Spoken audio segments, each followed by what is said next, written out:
Alrighty, after watching Omri Cohen's video about using polyphony in VCV Rack, I decided that I wanted to try and recreate a really popular polyphonic synth from the early 80s.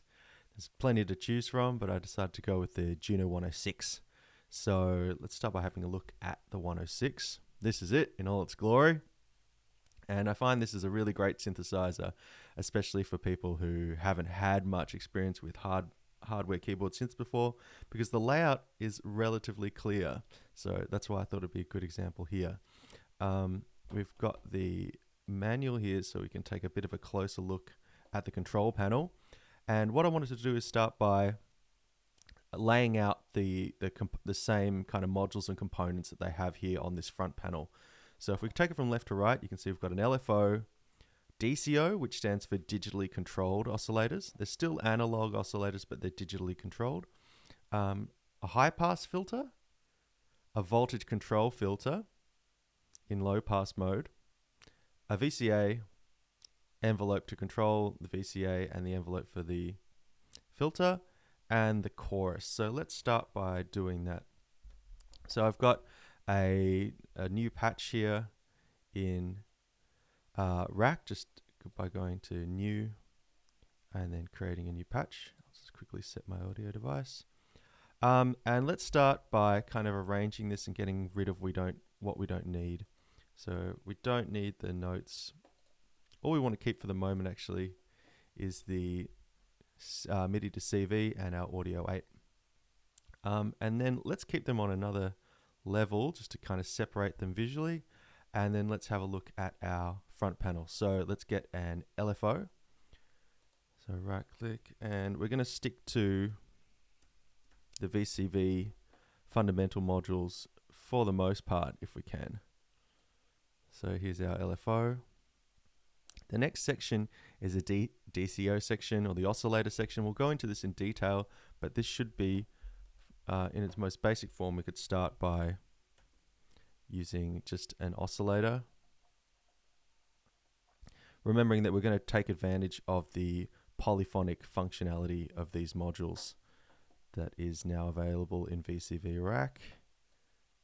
So there's our VCO, high pass filter, and then a voltage control filter in low pass mode. So essentially two filters here. So again, we'll search for VCF, sticking to the fundamentals for now. This one will function as our high pass filter, and then this one will function as our low pass filter. I just pressed Command D to duplicate that. VCA, so here we go, voltage controlled amplifier. Again, this is going to be a polyphonic synth, but because we're using the polyphonic functionality in VCV Rack, we only need one module on here. Envelope, our ADSR envelope. Cool. And then the last section here is the chorus, and I'm still searching for a module in VCV Rack that will kind of emulate this Roland Juno 106 chorus simply and easily. So I've got a kind of a workaround that we're going to use instead of that. So we'll leave that off for now. But basically here again, we've got the LFO, DCO, high pass filter, low pass filter, VCA, envelope, and chorus to be added later. LFO, DCO, high pass filter, low pass filter, VCA, envelope, and we're going to add the chorus later. So just to make sure we've kind of got this working in its most functional basic form, we'll patch it in pretty much how it comes when you open a template patch. So we'll take the volts per octave, put that into the volts per octave input on our oscillator, not the LFO. And then from here we'll take we'll look at this in more detail in a minute, but we'll just take one of the outputs from the VCO.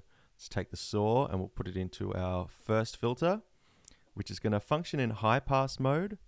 So that means we're going to take the high pass output and go into our our voltage controlled filter, our low pass filter, take the low pass filter output, go into our amplifier, and then take the output of our, or in this case it's an attenuator, but VCA, and plug that into the first output of our audio module. And then just to make sure we can make some sounds, some basic sounds, we'll take the gate from our MIDI module, put it into the gate input of our ADSR, take the output of the ADSR and plug that into the CV input of our VCA. Now when I play some keys on my keyboard, we are getting some sound there. And what we can do is also take the re-trigger output from the MIDI module and plug that into the re-trigger input of the ADSR. And there we should have some basic functionality. We can turn our low pass filter all the way to the right, our high pass filter all the way to the left, and now we should have the full range of frequencies. And you can adjust taking out some low frequencies with the high pass filter and taking out some high frequencies with the low pass filter.